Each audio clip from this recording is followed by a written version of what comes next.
Captain Jake Morrison was elbow-deep in what could only be described as the galaxy's most neurotic three-headed space hamster when his comm unit decided to ruin his day. The little furball named Fluffy by its overly attached owner had somehow managed to get all three of its heads tangled in its own tail, and each head was blaming the other two with increasingly creative alien profanity. "Look, Fluffy," Jake muttered, carefully untangling what appeared to be interdimensional fur. "I get it. Nobody likes Mondays. But this is Tuesday, and frankly, you're making it weird for both of us." The hamster's middle head chittered something that his universal translator helpfully rendered as "your mother was a toaster," which was both anatomically impossible and oddly specific. Jake had been a veterinarian specializing in exotic alien pets for 7 years now, and he'd learned that the universe had a sick sense of humor when it came to the creatures it produced. That's when his comm unit started blaring with the kind of urgent, official-sounding alarm that usually meant someone very important was about to make his life very complicated. "Captain Morrison," came a voice that dripped with the kind of authority that paid really, really well. "This is Royal Aide Pip, speaking on behalf of Her Imperial Majesty Queen Vex'ara of the Zephyrian Empire." Jake paused mid-untangle. The Zephyrian Empire was the kind of galactic superpower that could turn entire star systems into decorative paperweights if they were having a bad hair day. Their queen was rumored to eat diplomats for breakfast and use their bones as toothpicks. "Yeah, hi," Jake said, because apparently his mouth had decided to work independently of his brain's survival instincts. "Let me guess, somebody's prize-winning deathworm has the sniffles."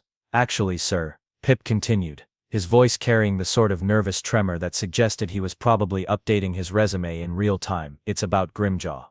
The three-headed hamster suddenly went very, very quiet. In fact, every creature in Jake's clinic seemed to collectively hold its breath, which was impressive considering half of them didn't technically have lungs. Grimjaw. Even Jake, who made it a point to stay blissfully ignorant of galactic politics, knew that name. Grimjaw was Queen Vex'ara's personal war dragon, a creature reportedly the size of a small moon with the temperament of a caffeinated tornado. Military strategists used Grimjaw's mood swings to plan entire campaigns. Insurance companies had a separate category of natural disaster just for him. "Let me get this straight," Jake said slowly, setting down the now completely still hamster. "You want me to treat Grimjaw?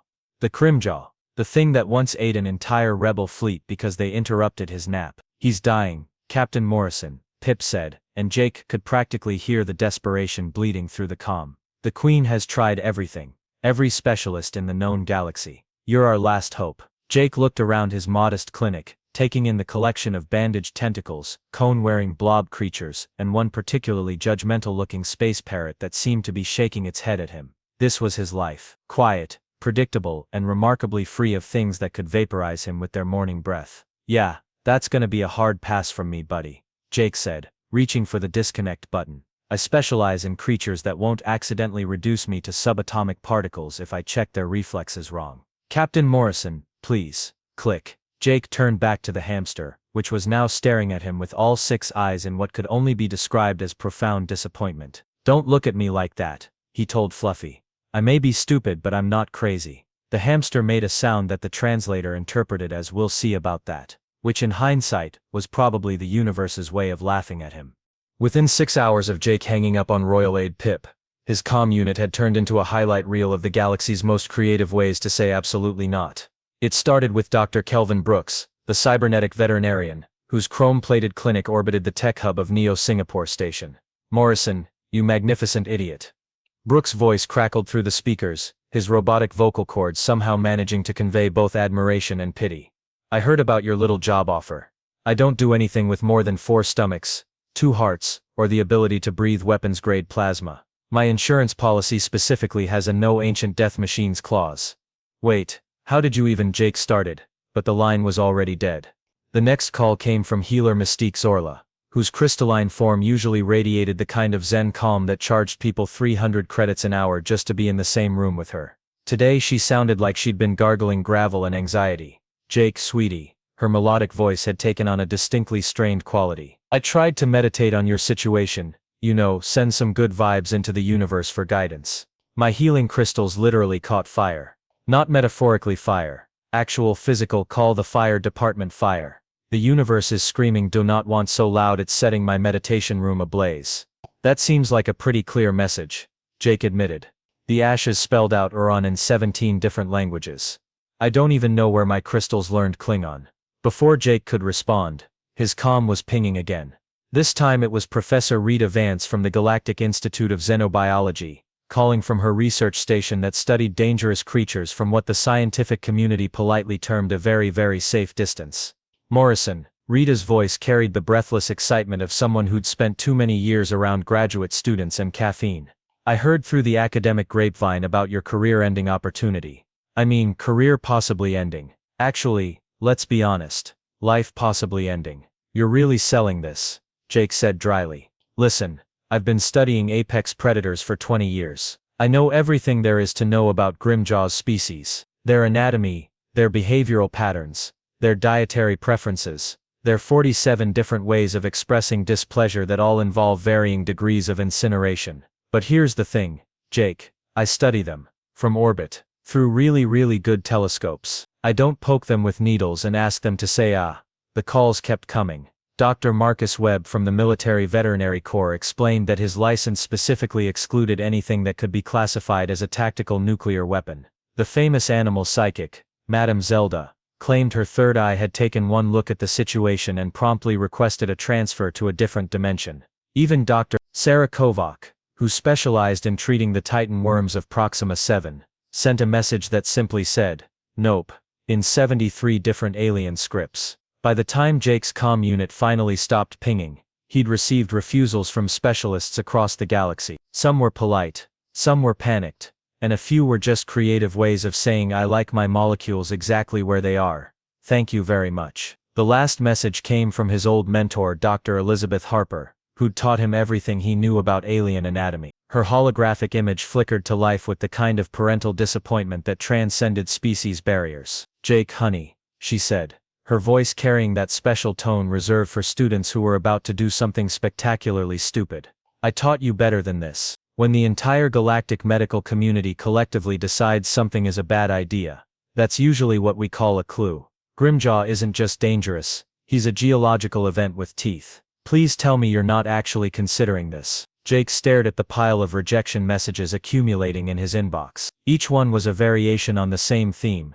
Absolutely positively. Under no circumstances. Not if you paid us in solid platinum. No. Which made it all the more confusing when his comm unit rang again, and Pip's nervous voice filled his clinic once more. Captain Morrison, I do hope you've had time to reconsider. Her Majesty is prepared to be very generous with compensation. Jake looked at his three-headed hamster patient, who had somehow managed to untangle itself, and was now staring at him with what appeared to be smug satisfaction. Define very generous, Jake heard himself say, apparently having learned nothing from the last 4 hours of universal warnings. How does 50 million credits sound? Jake's coffee mug slipped from his suddenly nerveless fingers and shattered on the floor. The universe, it seemed, had a really twisted sense of humor. Jake stared at the broken coffee mug on his clinic floor, his brain trying to process the number Pip had just casually dropped into the conversation like it was the cost of a sandwich. 50 million, Jake repeated slowly, because apparently his mouth needed to hear it again to believe it. Credits. As in, the kind of money that could buy a small moon. Actually, sir, Pip's voice carried the helpful tone of someone who'd clearly done the math at current market rates. You could buy approximately 2.5 small moons, or 1 medium-sized moon with a nice view. Jake's internal dialogue was having what could only be described as a full-scale civil war. On one side was his rational brain, screaming things like self-preservation, and remember what happened to the last guy who tried to give Grimjaw a checkup. On the other side was the part of his brain that kept track of his student loan payments, his mother's increasingly disappointed calls about his career choices, and the fact that his clinic's rent was due next Tuesday. I'm going to regret this, Jake muttered. Then louder, Pip, you still there? Yes sir, holding my breath actually. Make it 75 million, and I want hazard pay, life insurance that covers death by legendary space dragon, and a really good bottle of whiskey for afterward. Assuming there is an afterward. There was a pause that lasted just long enough for Jake to imagine Pip frantically calculating whether the Zephyrian Empire's treasury could handle the additional 25 million, or if he'd have to explain to his queen why her last hope had just priced himself out of the market. Done, Pip said, so quickly that Jake realized he probably could have asked for 100 million. Her Majesty will send a royal transport immediately. Of course she will, Jake sighed, looking around his clinic. The three-headed hamster gave him what appeared to be a thumbs up with one of its tiny paws. I don't suppose this could wait until next week. I've got a spa appointment for a particularly neurotic space slug, and Captain Morrison. Pip interrupted, his voice taking on the kind of desperate edge that suggested royal heads might literally roll if this went badly. Grimjaw hasn't eaten in 3 days. For a dragon his size, that's concerning. Concerning how? Like he's getting cranky, or like his digestive system is about to collapse and take half the royal palace with it.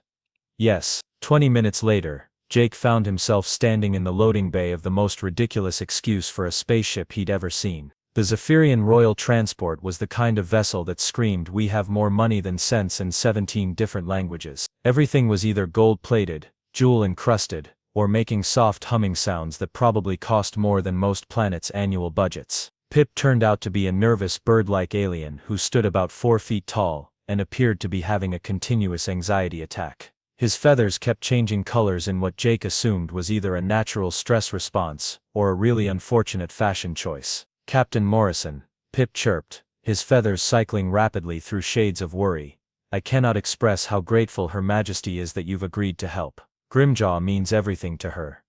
"Right," Jake said, settling into a chair that was probably worth more than his entire clinic. "So tell me about the patient. What are his symptoms? When did they start? Has he been eating anything unusual? Besides rebel fleets, I mean." Pip's feathers went a particularly alarming shade of purple. "Well, that's just it, sir. He's been completely lethargic for a week now. Won't eat, won't incinerate anything, barely responds to stimuli." The royal physicians examined him from a safe distance and declared it hopeless. What's a safe distance for a dragon that size? "The next star system over," Jake nodded thoughtfully.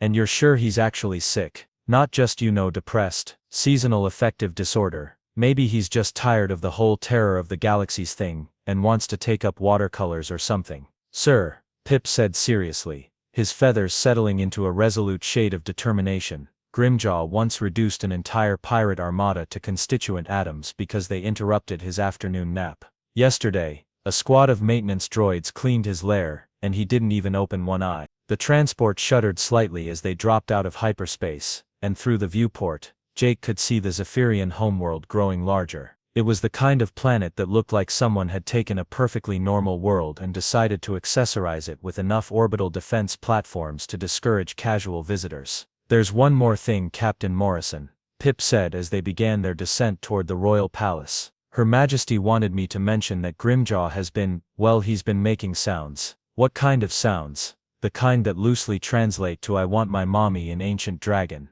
Jake stared out the viewport at the approaching palace, a structure that looked like someone had taken a mountain and decided it needed more towers and dramatic lighting. Somewhere in that architectural fever dream was apparently the galaxy's most feared creature, crying for its mother. "You know what?" Jake said, settling back in his ridiculously expensive chair. "This day just keeps getting better and better." As they touched down in a landing bay that could have doubled as a small city, Jake caught his first glimpse of Queen Vexera herself, waiting at the bottom of the ramp. She was exactly as intimidating as advertised, standing 7 feet tall with the kind of presence that suggested she'd conquered solar systems before breakfast, and was now looking for something more challenging to do with her afternoon. "Captain Morrison," her voice could have cut diamond, "thank you for coming. Grimjaw is this way." Jake followed her deeper into the palace, his footsteps echoing in corridors that seemed designed to make visitors feel very, very small. As they walked, he could hear it in the distance, a low, mournful sound that was probably making seismologists on 3 different continents very nervous. It was, unmistakably, the sound of the galaxy's deadliest creature having a really bad day. The first thing Jake noticed about Grimjaw's lair was that it had been built inside what used to be a mountain. The second thing he noticed was that the mountain had apparently been hollowed out by someone with both unlimited resources and a severe case of architectural overcompensation. The third thing he noticed was the smell. "Oh, good grief," Jake muttered, pulling out a portable air filter and strapping it over his nose. "When was the last time anyone cleaned in here?" Queen Vexera's expression shifted to something that might have been embarrassment if she weren't genetically incapable of such pedestrian emotions. "Grimjaw has been protective of his space lately. The cleaning staff has been hesitant to enter." "By hesitant, you mean they keep mysteriously disappearing?" "By hesitant, I mean they keep requesting hazard pay that exceeds the GDP of small nations." As they rounded a corner that had been carved directly into the living rock, Jake got his first look at the patient. His brain immediately filed Grimjaw under things that should not exist in a rational universe. The dragon was roughly the size of a commercial starship, covered in scales that shifted color like oil on water, and possessed approximately 600 teeth that Jake could see from where he stood. Each tooth was roughly the size of a regulation baseball bat, and he was whimpering. Not the kind of whimpering that suggested mild discomfort, but the full-throated, pathetic whimpering of a creature that wanted the entire galaxy to know he was having the worst day of his very long life. The sound echoed through the chamber with enough volume to probably register on nearby seismic monitoring stations. "Okay," Jake said, setting down his medical kit and trying to project the kind of confidence he absolutely did not feel. "Let's start with the basics. Has he been eating?" "Nothing for 3 days," Pip chirped nervously from behind what appeared to be a blast shield. "Before that he was only picking at his food." "What does he usually eat?" Queen Vexera gestured toward a feeding area that looked like it had been designed by someone who really wanted to make sure their dragon got proper nutrition. "Rare metals, mostly. Titanium alloy is his favorite, though he's partial to chromium steel as an occasional treat. We also supplement with concentrated energy crystals and the occasional asteroid." Jake stared at her. "He eats metal. And crystals, very important for scale health." "Right. Of course, metal and crystals." Jake made a note in his medical pad, right next to his earlier notation that read client may be completely insane. "Any changes to his regular diet recently?" "Well," Pip interjected, his feathers cycling through what Jake was beginning to recognize as his nervous color palette. "There was that incident last week with the asteroid belt." "What kind of incident?" Queen Vexera waved a dismissive hand. "Minor territorial dispute with some pirates. Grimjaw was feeling peckish, so we let him graze in the disputed asteroid field. Cleaned up the pirate problem, and gave him some exercise." Jake looked at Grimjaw, who had noticed their presence, and was now regarding them with eyes the size of dinner plates. The dragon's expression could only be described as accusatory, as if he were personally holding Jake responsible for his current discomfort. "Let me get this straight," Jake said slowly. "You let your dragon eat random space rocks from a contested asteroid field, and now you're surprised he's not feeling well." "Those were premium asteroids," Queen Vexera said defensively. "The pirates wouldn't have been fighting over them if they weren't valuable." Jake approached Grimjaw slowly, hands visible, making the kind of soft, reassuring sounds he usually reserved for particularly traumatized space cats. The dragon watched him warily, but didn't immediately attempt to reduce him to component molecules, which Jake took as a positive sign. "Hey there, big guy," Jake said softly. "I hear you're not feeling so great. Mind if I take a look?" Grimjaw made a sound that Jake's universal translator rendered as something between "help me" and "please make it stop." It was honestly heartbreaking. Jake pulled out his portable scanner and ran it over Grimjaw's massive form. The readings that came back made him pause, frown, and run the scan again. "Well, that's interesting," he muttered. "What is it?" Queen Vexera demanded, stepping closer. "Is it serious, terminal? Should I start preparing funeral arrangements for a creature the size of a city block?" Jake held up a hand, studying the scanner readings more carefully. Grimjaw's internal scans showed exactly what he'd suspected based on the symptoms, the dietary history, and his own experience with creatures who had more appetite than sense. "Your Majesty," Jake said, turning to face the Queen with the kind of expression he usually reserved for pet owners who'd let their alien hamsters eat their homework. "Your dragon has a stomachache." The silence that followed was so complete that Jake could hear his own heartbeat echoing in the cavernous chamber. "A stomachache," Queen Vexera repeated, her voice carrying the kind of dangerous calm that probably preceded the last words several diplomats had ever heard. "A really bad stomachache," Jake clarified. "Those premium asteroids you mentioned. According to my scans, about 40% of them were contaminated with industrial waste, heavy metals, toxic compounds, and what appears to be the remnants of several crashed mining ships. Grimjaw basically ate the equivalent of a toxic waste dump."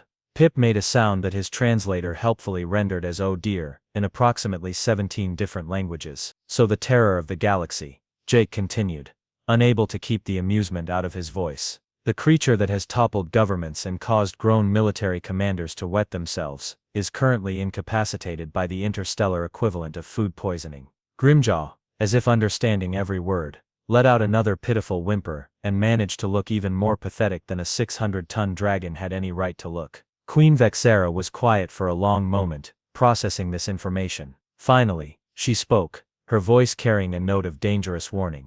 "Captain Morrison, if you are suggesting that my dragon, the apex predator of the known galaxy, is currently defeated by indigestion.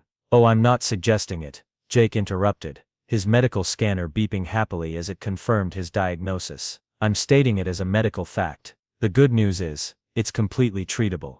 The bad news is, it's going to require me to get a lot more up close and personal with your dragon than either of us probably wants. He turned back to Grimjaw, who was watching him with an expression that somehow managed to convey both hope and skepticism. Jake reached out slowly, and patted one massive scale. The dragon's hide was warm to the touch, and surprisingly smooth. Don't worry, buddy, Jake said softly. We're going to get you feeling better. But fair warning, this is probably going to be the most embarrassing medical emergency in galactic history. Grimjaw's response was another pathetic whimper, followed by what could only be described as the universe's largest and most dangerous creature having a moment of profound self-pity. Jake looked at Queen Vexera and Pip, both of whom were staring at him with expressions of mixed relief and disbelief. So, he said, pulling on his examination gloves, anyone want to guess how we're going to explain this to the galactic news networks? All right, Jake said, rolling up his sleeves and staring at the mountain of dragon in front of him. Let's talk about the treatment plan. The good news is, this is basically just a really extreme case of digestive blockage. The bad news is, I'm going to have to go inside to clear it out. Queen Vexera blinked. Inside, Jake confirmed, pulling what looked like a high-tech spelunking suit out of his medical kit. Grimjaw's got about 40 tons of contaminated metal and space debris backing up his digestive system. Standard procedure for large-scale blockages is manual extraction. You want to climb inside my dragon, the queen said slowly, as if testing the words to see if they made any more sense the second time around. Well, when you put it like that, it sounds weird, Jake replied, checking the seals on his environmental suit. But yeah, basically. Don't worry, I do this kind of thing all the time. Last month I had to clear a blockage out of a Venusian crystal whale. Admittedly, that one was only the size of a city bus, but the principle's the same. Pip's feathers had gone completely white, which Jake was beginning to suspect meant either extreme terror or the alien equivalent of a nervous breakdown. Captain Morrison, surely there must be another way. Medication? Surgery from the outside? A really, really long pair of tweezers? Jake shook his head, running a final diagnostic on his suit's life support systems. Afraid not. The blockage is too deep and too complex for external extraction. Plus, dragons have this annoying tendency to explode if you try to cut into them while they're backed up with toxic waste. Something about the interaction between their internal fire glands and industrial chemicals. Very messy. How messy? Queen Vexera asked. Remember what happened to the Kepler mining station? That was an industrial accident. The queen paused, her expression shifting to one of dawning horror.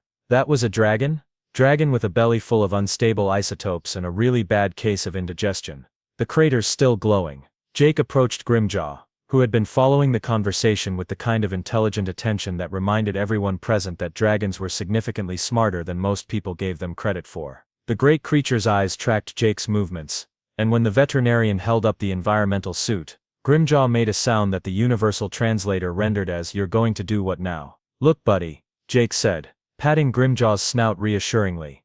"I know this is weird for both of us, but you've got a traffic jam in your digestive tract that would make a city planner weep, and I'm the guy who has to go in there and direct traffic. Try not to digest me, okay?" Grimjaw's response was a low rumble that might have been agreement, or might have been the sound of a creature contemplating whether his current discomfort was worth tolerating a tiny organic being crawling around his internal organs. The entrance procedure was, Jake had to admit, probably the strangest part of his veterinary career to date. Grimjaw helpfully opened his massive jaws, revealing a mouth that could have doubled as a small aircraft hangar. Jake activated his suit's lighting system, and stepped carefully onto the dragon's tongue, which was roughly the size and texture of a regulation basketball court. "Okay, Grimjaw," Jake called out, his voice echoing in the cavernous mouth. "I'm going to need you to swallow now. And try to keep the digestive acids to a minimum. Yeah?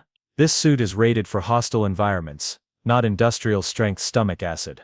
The sensation of being swallowed by a dragon was not something Jake had ever expected to experience, and he made a mental note to charge extra for unique life experiences on future invoices. The journey down Grimjaw's esophagus was like sliding down the world's most expensive and terrifying water slide. If water slides were made of living tissue, and occasionally pulsed with bioluminescent patterns. "How are you doing in there, Captain Morrison?" Pip's voice crackled through his suit's comm system. "Oh, just living the dream," Jake replied, as he tumbled into what appeared to be Grimjaw's first stomach. The view is exactly as horrifying as you'd expect, and the smell is something that's going to require therapy to forget. Grimjaw's digestive system was a marvel of biological engineering. Assuming you enjoyed marvels that looked like the inside of a very large, very alive cave system, Jake activated his suit's scanner and began mapping the layout, looking for the source of the blockage. Found it, he announced, as his lights illuminated what could only be described as a traffic jam of epic proportions. Chunks of contaminated asteroid, pieces of mining equipment, and what appeared to be the remains of several unlucky spacecraft had formed a solid wall across the dragon's digestive tract. Grimjaw buddy, your eating habits are terrible. I'm seeing industrial waste, ship hulls, and is that a traffic light? From outside, he could hear Grimjaw make an embarrassed rumbling sound. Okay Queen Vex era, Jake called through his comm. I'm going to start the extraction process. Fair warning, Grimjaw's probably going to experience some discomfort, and dragons express discomfort by making sounds that register on the Richter scale. Understood, came the Queen's voice, though Jake could hear her shouting orders in the background that sounded suspiciously like evacuate the lower levels. Jake activated his suit's industrial tools and got to work. The contaminated debris had to be carefully separated and extracted piece by piece, a process that required equal parts medical knowledge, engineering skills, and a complete disregard for personal safety. As he worked, he kept up a running commentary, partly for his own sanity and partly because the absurdity of the situation demanded narration.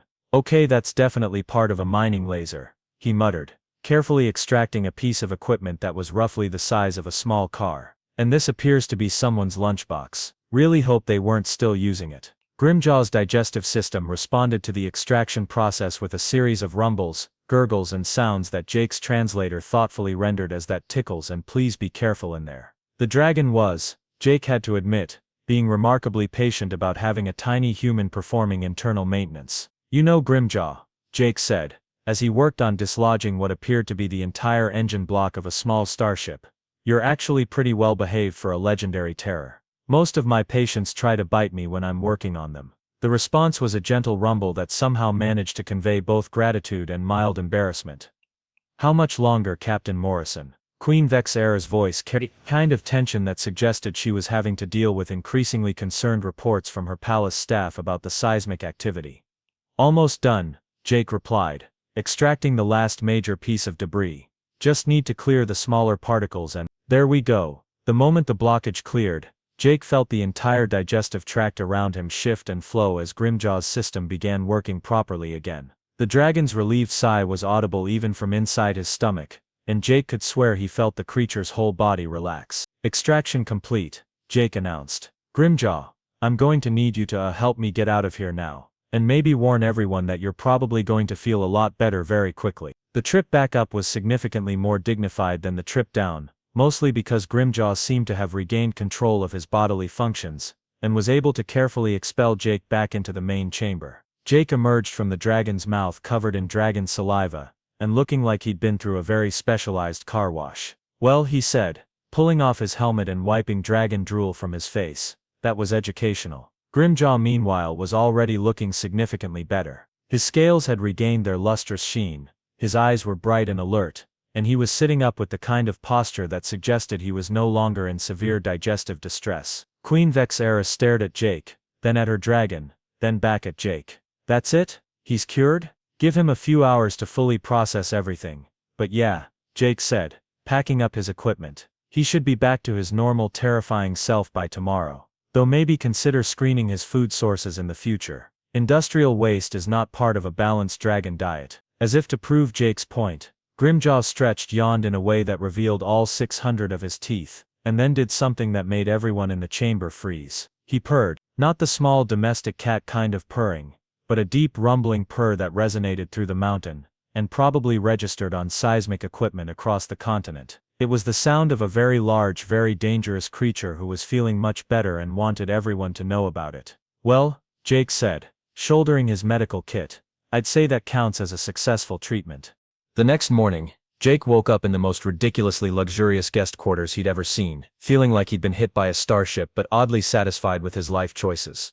His first indication that something had changed came when he looked out his window and saw Grimjaw sitting in the palace courtyard like the world's largest, most dangerous golden retriever, apparently waiting for something. That something, Jake realized with dawning horror, is probably me. When he made his way down to the courtyard, Grimjaw's massive head immediately swiveled toward him, and the dragon made a sound that Jake's universal translator rendered as "my favorite person is here." The enthusiasm was both heartwarming and absolutely terrifying coming from a creature that could level city blocks. Queen Vexera was already waiting, looking considerably more relaxed than she had the previous day. Pip stood beside her, his feathers a cheerful shade of yellow that Jake was beginning to recognize as his version of cautious optimism. "Captain Morrison," the Queen said, inclining her head in what was probably the closest thing to a bow that Galactic royalty ever managed, "Grimjaw has made a full recovery. His appetite has returned, his energy levels are normal, and he's already requested his favorite breakfast of chromium steel with a side of energy crystals." "That's great," Jake started to say, then paused as he noticed the way Grimjaw was looking at him. It was the same look he'd seen on countless pets when their owners were about to leave after a vet visit.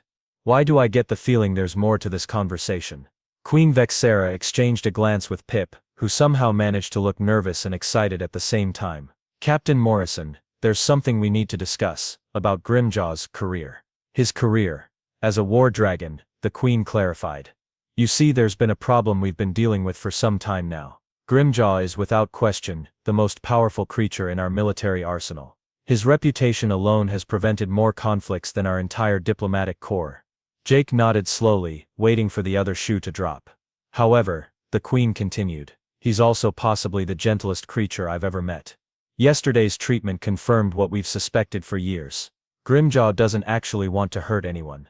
As if on cue, Grimjaw lowered his massive head toward Jake and made a soft chirping sound that the translator rendered as "pet me please." Jake, operating on pure instinct, reached out and scratched behind one of the dragon's enormous horns. Grimjaw's purring resumed, causing small tremors in the palace foundation. "The truth is," Queen Vexera said, watching this interaction with what might have been amusement, "Grimjaw has never actually killed anyone. All those stories about destroyed fleets and incinerated armies, creative propaganda. Whenever we send him into battle, he just flies around making terrifying noises until the enemy surrenders and runs away." Jake stared at her. "You're telling me the terror of the galaxy has been running the universe's most successful bluff for how long?" "Approximately 237 years. Pip chirped helpfully. "He's remarkably consistent about it. The one time we tried to make him actually fight," the Queen continued, "he had what your human psychologists would probably call a panic attack. Spent 3 days hiding in his cave making sad noises. We decided it was better for everyone if we just let him be scary from a distance." Jake looked at Grimjaw, who had rolled over onto his back like a massive scaly dog wanting belly rubs. The sight of a creature that could theoretically eat small moons wiggling happily in the palace courtyard was both adorable and utterly surreal. "So what does this have to do with me?" Jake asked, though he was beginning to suspect he already knew the answer. "We need someone to take care of him," Queen Vexera said simply. "Someone who isn't afraid of him, who understands his needs, and who can keep him healthy and happy. Someone who can handle the responsibility of caring for the galaxy's most famous fake monster." "You're offering me a job as a dragon babysitter." "We prefer the term dragon wellness coordinator," Pip interjected. "It sounds more professional on business cards." Jake looked around the palace courtyard, taking in the absurd opulence, the gentle giant of a dragon who was now rolling around in what appeared to be pure joy, and the alien queen who was essentially asking him to become the galaxy's most overpaid pet sitter. "Let me get this straight," he said slowly. "You want to pay me 75 million credits to take care of a dragon who's basically a giant puppy with a public relations problem." "The salary is negotiable," Queen Vexera said quickly. "We're also prepared to offer comprehensive health benefits, unlimited vacation time, and your own wing of the palace. Plus Grimjaw comes with his own staff of royal caretakers who handle the day-to-day maintenance like scale polishing and cave cleaning." Grimjaw, apparently understanding that the conversation was about him, rolled back over and fixed Jake with a hopeful expression that somehow managed to be utterly pathetic despite coming from a creature that could theoretically bite a space station in half. "And if I say no?" Jake asked. "Then we'll have to find someone else willing to take the job," the Queen replied. "Though I should mention that you're the first person in over 50 years that Grimjaw has actually seemed to like. Usually he just hides whenever strangers come around." Jake looked at Grimjaw, who made a small questioning sound that the translator rendered as "Are you going to stay?" The dragon's expression was so hopeful that Jake felt something inside his chest do a complicated emotional maneuver that his student loan debt couldn't quite override. "You know what the really ridiculous part of this is?" Jake said finally. "I actually like him. He's probably the best patient I've ever had. Didn't try to bite me once, even when I was literally performing internal surgery. Is that a yes? Pip asked, his feathers cycling through what Jake was beginning to recognize as excited anticipation. Jake sighed, looking around at his new life of luxury, responsibility, and cosmic-scale absurdity. I'm going to need that bottle of whiskey you promised. And probably a really good therapist. And maybe some business cards that say Dragon Wellness Coordinators, because honestly that does sound better than guy who crawls inside space monsters for a living. Queen Vexera smiled, the first genuine expression of happiness Jake had seen from her. Welcome to the team, Captain Morrison. Grimjaw's response was a joyful roar that probably registered on seismic equipment across 3-star systems, followed by what could only be described as the galaxy's most dangerous creature doing a little happy dance in the palace courtyard. As Jake watched his new patient celebrate, he couldn't help but think that maybe, just maybe, this was going to be the worst decision he'd ever made. After all, how many people could say they'd gotten rich by giving the universe's most famous monster a really good belly rub? Just one question, Jake said, as Grimjaw settled down next to him like a mountain-sized cat claiming its favorite human. What exactly do I tell people when they ask what I do for a living? Queen Vexera considered this seriously. How about interstellar diplomatic relations specialist with a focus on conflict de-escalation through advanced medical intervention? Jake looked at her, then at Pip, then at Grimjaw, who was now purring contentedly and occasionally nuzzling Jake's shoulder with a head the size of a small building. You know what, he said, scratching behind Grimjaw's horn and feeling the dragon's happy rumble resonate through his bones. I think I can live with that. And somewhere in the distance, Jake's universal translator picked up what sounded suspiciously like the universe itself chuckling at the cosmic joke of it all.